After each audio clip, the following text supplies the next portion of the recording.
hubby and I exchanging gift. She said go, yeah, she gave me the green light. Trust so strong, everything just feels right. Living our truth, no need for the stage fight. We move as one, even when the lanes slide. Have a great time, honey. Yo, Kings, welcome back to the Unapologetic Husband, where we call out the double standards that keep good men chained in beta hell. If you're new, hit that subscribe and bell because today we're flipping the script on the ultimate hypocrites. Women who scream monogamy or bust while ignoring the very books they swear by. Newsflash, you booty head ass bitch. Ain't nowhere in the Bible that it say a man cannot have multiple bitches. It's quite the fucking contrary, bitch. So how the fuck y'all booty head assholes say you believe in God and you pick and choose what you want to believe and make up out the Bible? Bitch, if you believe Adam and Eve talked to a motherfucking snake, bitch, knowing snakes can't talk, why you can't believe what it say clear as day that these niggas in the Bible can't have multiple bitches? Then you talk about the side chick, aka concubine, bitch. It's in the Bible. Y'all booty head ass bitches will rewrite the whole narrative of your life just to not abide by that part of the motherfucking Bible, bitch. So if you believe in God so much, why you going against the bitch? He said that your man can have multiple bitches. So more of the story, y'all hoes is motherfucking hypocrites, you booty head ass hypocrite. There are some high-valued men in the Bible that had a lot of favor from God by having multiple wives and multiple concubines. So you can't sit up here and say you want a man of God and not acknowledge the fact that, oh, in this society it's socially accepted. But in the Bible, when you talk about David, when you talk about Solomon, wisest person in all of earth, he had the most wives anybody has ever had. Tell me, I don't think, I think there's bil ijma, meaning there's consensus that none of you guys are okay with your husbands getting a second wife. Can I just quickly get that out of the way? Sister Swad. Absolutely not. You're not okay with it? Yeah. Listen, sister. It's a no from me. And if you Okay. have anything to say it now. You're finished. Sister Amira? Yeah, no. No. Sister Tyra? And I won't be happy with it. Do you think the brothers out there are getting married to multiple wives just because they're being selfish?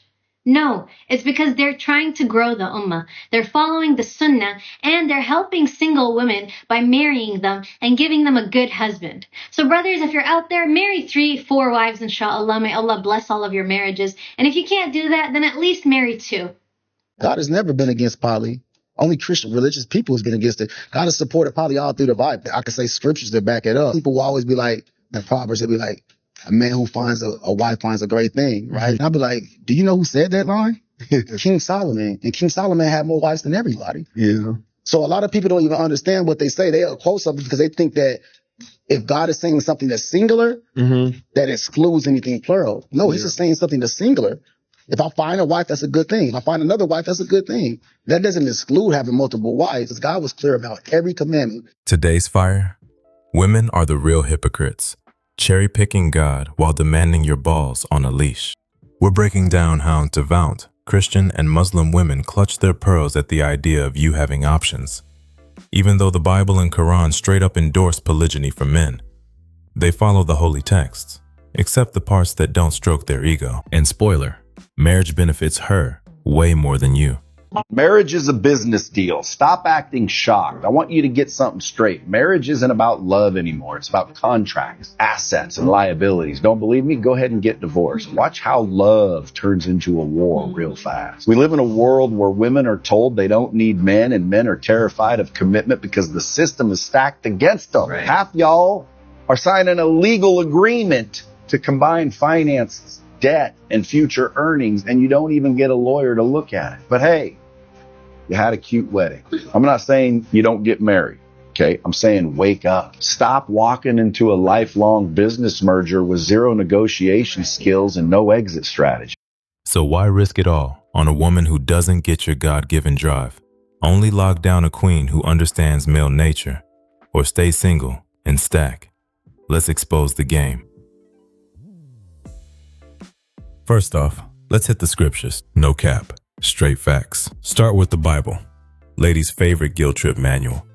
Deuteronomy 21:15-17. God lays out rules for a man with multiple wives. Inheritance for the firstborn, no drama. Exodus 21:10. If you marry a second wife, you still gotta provide for the first. Food, clothes, sex, no eviction. King David, 8 wives, 10 concubines, and God called him a man after my own heart. Solomon, 700 wives, 300 side pieces. Wisdom straight from heaven. Fast forward to the New Testament. Jesus never said one woman forever. Paul in 1 Timothy 3:2 talks bishops being husband of one wife. But that's leadership standards, not a ban on polygamy for regular Joes. Now the Quran, Islam's playbook. Surah An-Nisa 4:3. Marry women of your choice, 2 or 3 or 4. But if ye fear that ye shall not be able to deal justly, then only one. Straight permission with the fairness clause. Prophet Muhammad married 11 women. Aisha at 9. Widows, captives, role model approved. So why do these God-fearing women today lose their minds if you even glance at a ring on another finger? Because they cherry pick like it's Whole Foods salad bar. They love Ephesians 5:22. Wives, submit to your husbands. But skip the polygyny verses faster than a vegan skips bacon. It's not faith, it's control. They want the parts that keep you leashed and ignore the ones that give you freedom.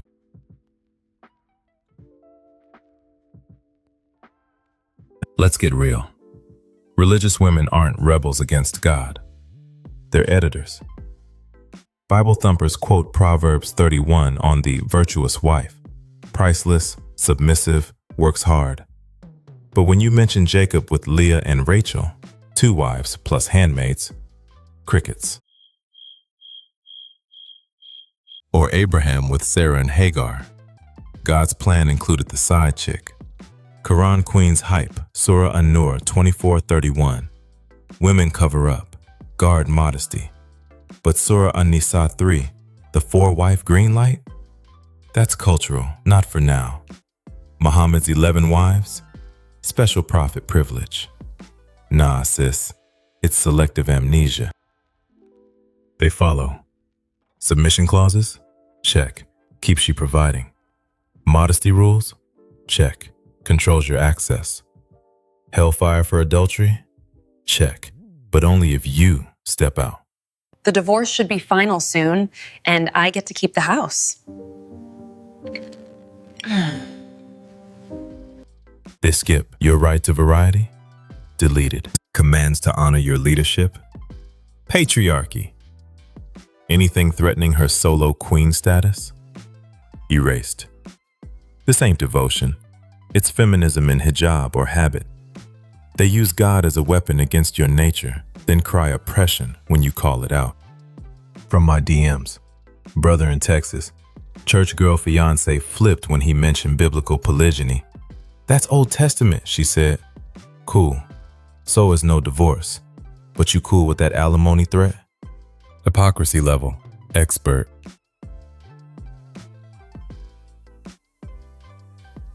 Now why do they cling so hard? Because marriage is the greatest grift ever pulled on men. Stats don't lie, kings. Women initiate 70 to 80% of divorces, per American Psychological Association. Post-divorce, women see income drop 20 to 30% short-term, but get child support, alimony,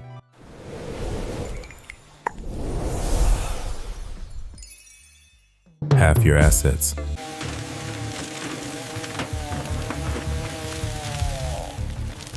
Long-term, they remarry faster, keep the house. Social Security, widows get your benefits. Widowers, crickets. Tax breaks, health insurance piggybacking, all tilted her way. She gets financial security, social status, Mrs., backup childcare, emotional validation, and an exit strategy loaded with your money. You get bills, blue balls after year 5, one-sided for better or worse, and a 50% shot at losing half in court. Harvard study, married men live longer, but only if the marriage is happy. Unhappy ones, shorter lifespan from stress. Women, they bounce back quicker, date up. So yeah, she benefits more. That's why she polices your sexuality like it's state property. can't risk her golden ticket. But here's the alpha move. Vet her hard. If she can't handle your drive, biblical or biological, she's not wife material. Next.